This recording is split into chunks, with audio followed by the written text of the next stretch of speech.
Welcome to ET Travel World's virtual summit for this really special one-on-one which I am having with Neeraj Govil. And Neeraj is the Senior Vice President for South Asia for Marriott International, and Marriott International has 123 hotels in India. And because of their huge presence in the country, they play a really important role for not only hospitality, but as well as tourism in the country. So Neeraj, hi, thank you very much for taking time out. I know things are opening up and you're really busy. So thank you very much for giving us time. Well, Bikramjit, happy to be here. Thank you for having me on the show. I think we are slowly starting to see some signs of easing of restrictions, some areas where our hotels are beginning to open. So yes, it's a very busy time, but I think it's very important that we engage in forums like this and share our perspectives on travel and tourism as well. So happy to be here. Thank you for having me. So Neeraj, let me get into it without much ado. So let me first ask you, what is the strategy for MICE for India as far as Marriott is concerned? Because as you know, a lot of international travel is going to be curtailed for, we don't really know when. And so a lot of MICE, which was supposed to happen abroad, will happen in India. But on the other hand, India has an issue with the size of hotels. And you are one of the few chains who have hotels big enough for MICE. So tell me a little bit about the strategy that you guys are looking at. And obviously your sales teams, I'm sure, are doing overtime trying to get as much, at least potential business. Because what I've been hearing is there are lots of enquiries, but no one is firming up businesses yet. This is waiting for a month and a half, right? Yeah, so Bikramjit, MICE is a critically important part of our business here in India. I think pre-COVID, this was a segment that contributed in excess of 20% of our overall business. So as you can imagine, a huge chunk of it. And as you correctly said, with the 17 brands that we operate in India and the distribution of our hotels across the spectrum, length and breadth of the country here, MICE plays an important role at what we do. There is clearly a focus on this. Yes, the segment has been significantly impacted with everything that's gone on with COVID.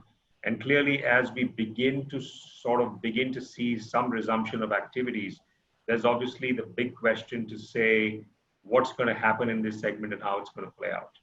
So let me first start by saying that we have been in constant engagement with event planners, event bookers, intermediaries, and customers that we engage with in this segment. Even right through the crisis, we have been talking to them and trying to get a sense of how this is likely to play out. What we're hearing today is there is uncertainty, obviously, around when things will really come back to normal. There are reports that are saying that India will sort of come to its peak of this pandemic sometime anywhere between July and September. And I think when you look at it, you sort of get a sense that this is set to play out for quite a while longer. So the general perception is that travel in this space is likely to be fairly muted over the next immediate future. But people are starting to make inquiries, as you said. So I think from our perspective, we are working on doing a few things, and I think I can sum them up really in two buckets. One is we have to build confidence in getting people to begin traveling again. We have to play our role in that. And second is we have to build trust that when people do travel and book our hotels, they feel confident with what is going to be done at those hotels from a customer experience to ensure that they have a great event. So currently we are talking to a number of folks around this. I think fair to say that a lot of the focus is going to be in a pivot towards domestic business. That is the business that is out there at the moment, where the inquiries are coming in and so on and so forth. When you look at the other opportunity there, what we're hearing is that a lot of these events that went outside of India in the past are likely to hold their meetings, their exhibitions, their conventions in India now. So I think therein lies the opportunity. The outbound is likely to stay in India. And let me take you through some of the conversations we've had. So if you look broadly at MICE, when we talk about large product launches at a national level. I think safe to say now that we're hearing that a lot of these events will be taking place at a regional level. So that way people don't need to travel as much. So rather than having one big national launch, you do 7 or 8 smaller ones so that there's less travel and social distancing can be maintained appropriately and so on. The second part around it is when you look at reward and recognition groups and programs, these form a substantial part of MICE. And we're seeing that a lot of places, these will now take place in the digital format, where an awards conclave will probably happen through online mediums. And rather than reward people by taking them away to a particular location, companies are probably going to hand out gift hampers or stay vouchers that individuals can use in the future. Another important segment of MICE is the sports segment. And we all know what's happening on that. I think that continues to face huge challenges. And, it is possible that initially some events will take place without spectators. So that's another segment that has been significantly affected by this. Associations that we talk to continue to say that they'll take the online platforms as well. And then when you look at weddings, there's clearly a pent-up demand in weddings. The new guidelines require weddings to be of a certain size based on which state you're in. And clearly, while there is an opportunity where overseas destination weddings will now take place in India, and we're already seeing requests for that, the size of these weddings will definitely reduce. We're already seeing bookings come through on auspicious dates. We are already seeing inquiries being made by event planners for future dates, largely sitting in Q4 of this calendar year or Q1 of next year's calendar year. So there is conversations are beginning to happen, right? We've got to make sure that we understand that this whole piece around confidence and trust continues to be maintained. Because today, the biggest issue we have with this crisis is the uncertainty around the duration of it. And I think as the weeks have gone by, while we've begun to see easing of restrictions now, several states opening up to a large extent, we're still well off where we need to be. So there is going to be a recovery. My sense is it's going to be more towards Q4 of this year for this particular segment, calendar year, I mean, and then going into Q1 of 2021. So yes, we have a big proportion of our business that comes from this segment. It's a critically important segment for us, and it's something that we'll continue to focus on. But I think revival is a while away at this point, a full revival. Now you already touched on the subject of my next question, which I was going to ask you about the social aspect of events, because in India, social is really big. And we know for a fact that at least the wedding market is itching to get back. And this year, I've been talking to a few wedding planners, and this year, anyhow, there are very few dates. So there's going to be a lot of demands for the dates that are left over. And so tell us a little bit about what you guys are doing from the point of view generally now of using different means to look at the new realities of the market, because it's changing forever. And what are you doing with, you have a very, very good Shaadi by Marriott product, which you guys have been very successfully developing over the years, and it's been growing with the market. So what have you been doing to, change or, modify that so that it's still what the people want in the wedding market? Yeah, Bikramji, we launched Shaadi by Marriott a few years ago, and really through that program had come out and said that we were committed to ensuring that we were well entrenched in the wedding segment, and we achieved that. The program was very well received. The number of weddings at our hotel grew significantly. We got to a point pre-COVID where it's interesting, we now refer to pre-COVID, and I'm sure we'll be calling it post-COVID after this. But interestingly, right up to when COVID came along and disrupted everything we'd set up for the most part, we were seeing very strong increases in our revenues from weddings. And I'll go on to say that if you looked across the bandwidth of our hotels, we were starting to see weddings contribute to about double-digit revenues from a total level. So it was a huge part of our business. our hotels, most of our hotels are designed very, very well to ensure that we're able to take this segment in while operating the hotel, be it through the conferencing facilities, separate check-ins, bridal rooms, etc., separate kitchens, all of that. So we are big players in this segment. It's a segment that we pursued very effectively over a few years. What we've started to see now is that people continue to make the inquiries. The inquiries are for smaller numbers. I can tell you that we've already beginning to pick up weddings for auspicious dates for the later part of the year. So I think the first thing that began to happen is Indian customers who had booked weddings outside of India at some of our hotels began to request if they could move those to our hotels in India for the auspicious dates. We've also begun to pick up new inquiries.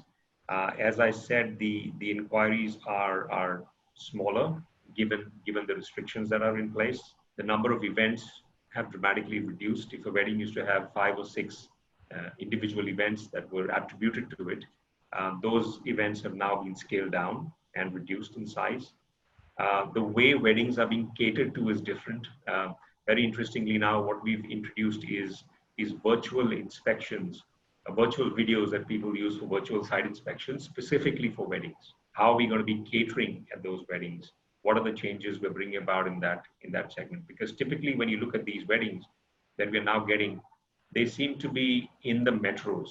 We're getting weddings at our hotels in Mumbai, in Delhi, in Calcutta. And what we're seeing here is that these folks are now booking a certain number of rooms. Usually it's about 25 rooms that is currently being allowed. And then they basically would like to have their own floor dedicated to them where all their guests can be, and then use the banquet facilities. So we've had to adapt. We've had to change the way we serve them. We welcome them at the hotels. Strangely, the numbers are smaller, but again, it's a sign in the positive direction. And it just talks all the more to the strength of this market. We've always believed weddings are terrific because they do a few things. Besides augmenting your revenues in a massive, massive way, I think what they do is they give you the exposure to a large group of people. A lot of people come to a hotel for a wedding. A lot of people remember the hotel because of the wedding events that were there. And of course, you get great publicity and it aids your reputation. So it's a segment that we continue to play in. We've obviously had to make changes and we'll continue to evaluate those. And a large part of it is reinforcing our new standards through these changes, but also keeping in mind the government guidelines that are required. I think that is where a chain like Marriott obviously will be able to also pick up a lot of business that was going to banqueting halls and things where the customer doesn't know what kind of health and hygiene. With your Marriott program of hygiene, that is also an advantage that you guys will have. Yes. Again, this is about the trust, right? Making sure that if you actually have the confidence to book an event at a hotel or travel to a hotel, now it's about trusting a brand that you're familiar with. A lot of customers are going to come to the hotel and evaluate for themselves. So we've launched what we call a commitment to clean and a commitment to cleanliness, and what we're doing around it has been clearly laid out so that every single hotel can focus on it. This is really about making sure that our customers are provided with a safe and hygienic environment so that they can feel comfortable in engaging with the business or the purpose of their visit.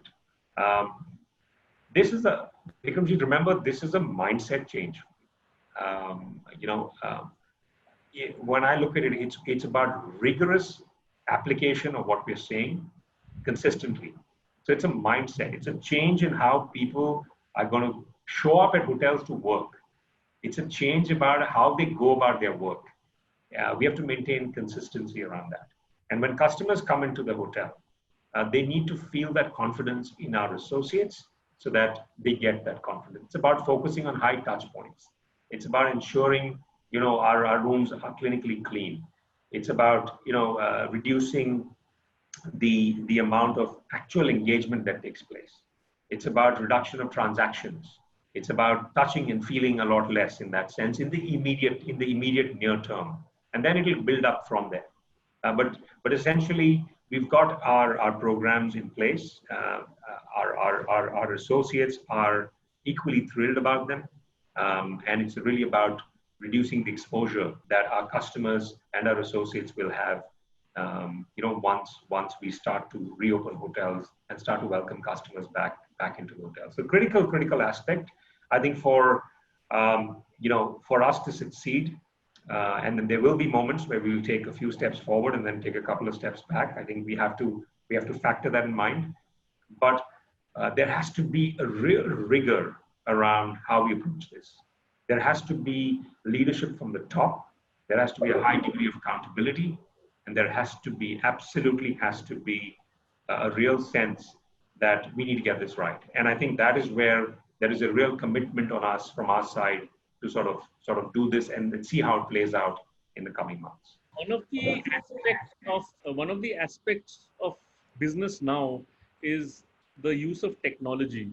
And as a huge international company, I'm sure you guys are doing a lot of back-end work and developing a lot of technology. And are you looking at new technology in this area to, help with the customers, or help the customers and obviously help get you more business? Is there anything specific you can talk about which you're doing for MICE and for the social events, of course? Yes. So Bikramjit, I think let me sort of look at it this way. We have taken a look at what we have, and we're going to make sure that it's applied in the right manner. There is a significant amount of technology that was already in place, but not necessarily optimized. So step one has been to say, let's review what we have and let's look at optimally using that technology, right? Let's make sure we enable it to the maximum. The second is we are looking at what customer demand is now and saying, what can we do to satisfy that demand by bringing in new technology into place? Okay. If you were to walk into our hotels, you can now check in via your mobile phone. Your mobile phone becomes your key at our hotels. So you don't need to go up and engage to the extent that you had to at the front desk. You don't have to physically have a key with you. Your phone is now your key. That'll get you into your room. You can get all your menus on your phone. You can place orders now from either your television or your mobile device. You can engage with the Marriott associates through what we call the mobile chat.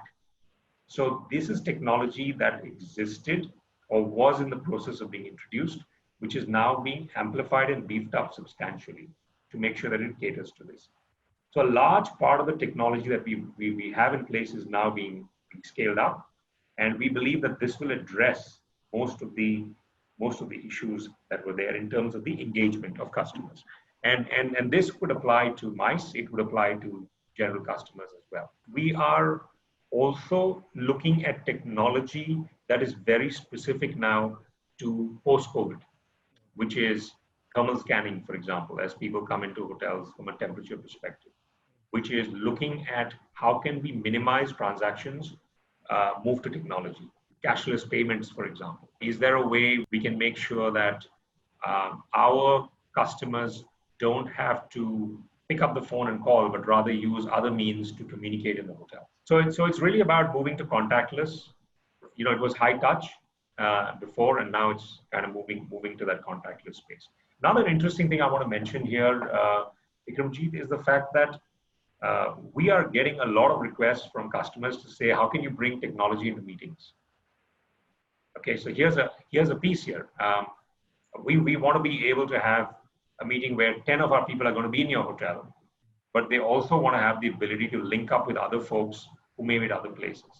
Because we are getting requests where people are saying, we want groups of 20 people in different hotels and we want you to provide the ability for them to link up and have a virtual meeting. So there are a lot of those requests that are coming. How do we cater to these meetings is another interesting one. We are learning, we are adding, we are building, we're growing in this space. My sense is some of this will stay on for the longer term, but I do believe that a large proportion of it, as the impact of COVID begins to ebb, will sort of go away. And people will quickly want to come back to the ways that were before. So as we invest in a lot of this technology, we've got to make sure that the technology can be used for the longer term, right? And it's not just something that we do right now and then we are we are unable to use it and apply it in other cases. But right now, as we've been through the customer journey, from the time the customer makes the booking to the time the customer checks out of the hotel and gives us their feedback, we are very, very confident that customers are going to appreciate the steps that we've put in place for whatever purpose of visiting. Maybe a leisure customer, maybe a business customer, or MICE groups. We're already beginning to pick up business in there are some auspicious dates towards the end of June for weddings. We're already beginning to see some traction there.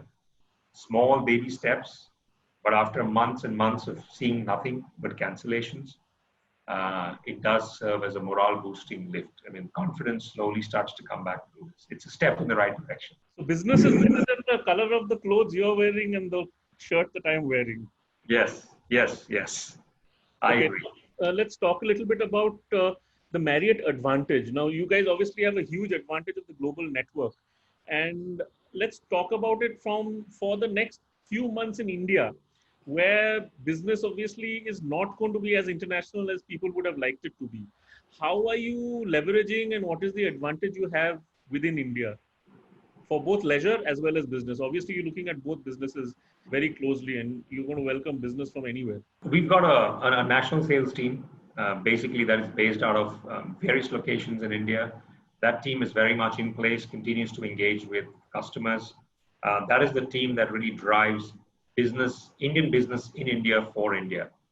We have a global sales team, which is based obviously in India and outside of India, that drives potential business into India. Now that business is a while away, but that is business that we're going to see in the longer term window and all of that. We continue to see a significant amount of engagement with our Marriott Bonvoy members. These are our program members. These are folks that we have great relationships with, we are in direct touch with, and we have a large number of Bonvoy members across the country. In fact, in many of our hotels, you will find that well over 70% of our guests are Marriott Bonvoy members. So we continue to engage with them and sort of work through digital means of engaging with them. So when you look at it, our distribution is also a huge strength. We are able to cross-sell hotels. We are able to promote hotels in different locations, in different source markets within India as well. What we bring to the table is interesting. We bring 17 brands set across the various tiers and various price points and various locations across India. So there is a product in the majority of India today at probably the price point that you want to work with, sitting in a stable where the brand appeals to you and has the necessary ability to satisfy and cater to your demands. So we have the bandwidth, we have the distribution, we have a world-class loyalty program with great service, and that is truly our strength. Our strength is also the fact that we have associates across the country who are able to sell our hotels across India. Neeraj, finally, let me ask you the last question of the session, and this is a bit more of a bigger ecosphere. We're talking about travel and tourism industry in India as a whole. So what is Marriott doing to support travel and tourism in India, and what more can be done? Great question. Marriott, ever since we've been in India, and we've been in India since 1999 with our opening of our first hotel in Goa, has consistently promoted India as a destination when we promoted our hotels at various countries around the world.